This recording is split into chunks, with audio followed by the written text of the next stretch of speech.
கடல் மீன்களுக்கு போதித்தவரான புனித அந்தோணியார். ஜெர்மனியின் மன்னர்கள் சிலர் திருத்தந்தையின் அதிகாரத்தை ஏற்றுக்கொள்ள மறுத்தார்கள். அங்கு பல பிரிவினை இயக்கங்களை உருவாக்கினர். ரிமினி என்ற நகர் இவ்வியக்கத்தின் தலைமை பீடமாக இருந்தது. திருச்சபை இவர்களை பிரிவினை சபையாக கருதியது. இவ்வியக்கத்தில் உள்ளோர் கத்தோலிக்கர்களை மிகவும் துன்புறுத்தி வந்தனர். கத்தோலிக்கர்கள் பலரும் இம்மாய வலையில் சிக்கி பிரிவினை சபையில் சேர்ந்தனர். இவர்களை நல்வழிப்படுத்தவும் தீய நெறிகளை தகர்த்தெறியவும் அந்தோணியாரே மிக தகுதியானவர் என சபை மேலாளர்கள் அவரை ரிமினி நகருக்கு அனுப்பி வைத்தனர். அந்தோணியார் அங்கு சென்று மக்களுக்கு போதிக்கலானார். ஆனால் மக்கள் அவரது பேச்சுக்களை கேட்க விரும்பவில்லை. அவர்கள் பிரிவினை சபைகளை ஆதரித்ததால் இவருக்கு எதிராக செயல்பட்டனர். ஆனாலும் இவர் நம்பிக்கை தளராமல் கடவுளின் விருப்பம் என்ன என்பதை அறிய தினமும் கடவுளிடம் மன்றாடினார். ஒரு நாள் காலை திருப்பலி நிறைவேற்றிய பின் வெகு வேகமாய் கடற்கரை நோக்கி சென்றார். சிலர் இவர் இவ்வளவு அவசரமாக எங்கே செல்கிறார் என்பதை அறிய ஆசைப்பட்டு அவரை பின்தொடர்ந்தனர்.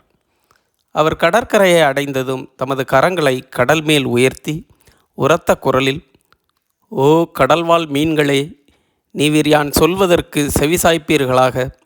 மனிதர்கள் கடவுளுடைய வார்த்தைகளை கேளாது ஒளிந்து போனார்கள்.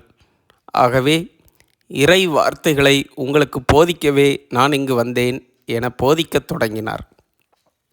உடனே கடலுக்குள் ஒரு கொந்தளிப்பு உண்டாக மீன்கள் எல்லாம் கூட்டம் கூட்டமாக அந்தோணியார் காலடி வந்து அணிவகுத்து நின்றன. தங்கள் தலைகளை தண்ணீருக்கு வெளியே நீட்டி அவரது வார்த்தைகளை கேட்க தயாராயின. அவர் அவைகளுக்கு போதித்தவது, "எனது அருமை சகோதரர்களே, உங்களை படைத்த இறைவன் நீங்கள் நன்றி சொல்ல கடமைப்பட்டிருக்கிறீர்கள். நீங்கள் மிகவும் உல்லாசமாக உலாவித் திரிய இந்த பறந்து விரிந்த எல்லையில்லா கடலை உங்களுக்கு உறைவிடமாக தந்துள்ளார். புயல், காற்று, கொடிய நெருப்பு இவைகளுக்கு நீங்கள் உட்படாதவாறு பாதுகாப்பான இடத்தை இறைவன் தந்துள்ளார். இயற்கை சீற்றம் எதுவும் உங்களை பாதிக்காது. ஓடி ஆடி விளையாடும் ஆற்றல் உங்களிடம் இருக்கிறது. உங்களுக்கு பஞ்சம், வருத்தம் எதுவும் கிடையாது. நீங்கள் பலுகி பெருகிட கட்டளையிட்டுள்ளார். நோவா காலத்தில் நீரினால் பேரழிவு உண்டானது. ஆயினும் உங்களை ஆண்டவர் அதிலிருந்து காப்பாற்றினார். யோனாஸ் இறைவாக்கினரை அழிவிலிருந்து காப்பாற்றியதும் நீங்கள்தானே. உலக மீட்பருக்காக வரி கட்ட பணம் பெற்றதும் உங்கள் வாயிலிருந்து தானே.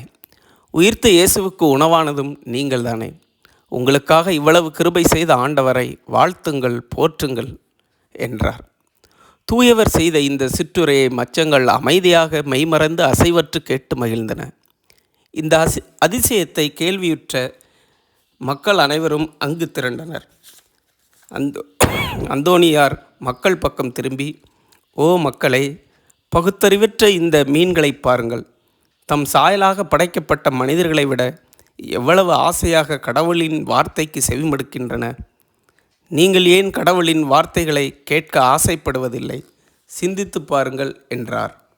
அந்தோணியார் சொல்வதை ஆமோதிப்பது போல மீன்கள் எல்லாம் ஒருவாறு ஆரவாரித்து கொண்டு தங்கள் நின்ற நிலையிலேயே அந்தோணியாரின் வார்த்தைக்கு செவிமடுத்தது.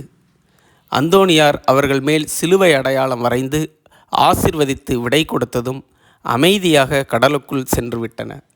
இந்த அற்புதமான நிகழ்ச்சியார் அந்தோணியார் விரும்பிய பலன் கிடைத்தது. அங்குள்ள மக்கள் அந்தோணியாரின் மறைவுரையை கேட்ட கூட்டம் கூட்டமாக வந்தனர். இதுவரை விருப்பமின்றி இருந்த பிரிவினைக்காரர்களும் திரும்பி வந்து அவரது மறைவுரையை கேட்டனர். பலரும் மனம் திரும்பினர். சிந்தனைக்கு: ஆழ்கடல் மீன்களை அருளுரை கேட்க பணித்த தூய அந்தோணியார் நமது கடின உள்ளங்களை எடுத்து இறைவனின் அருளுரைகளை கேட்டு நமது வாழ்வில் அந்தோணியாரின் வழி செல்வோம். ஆமென்.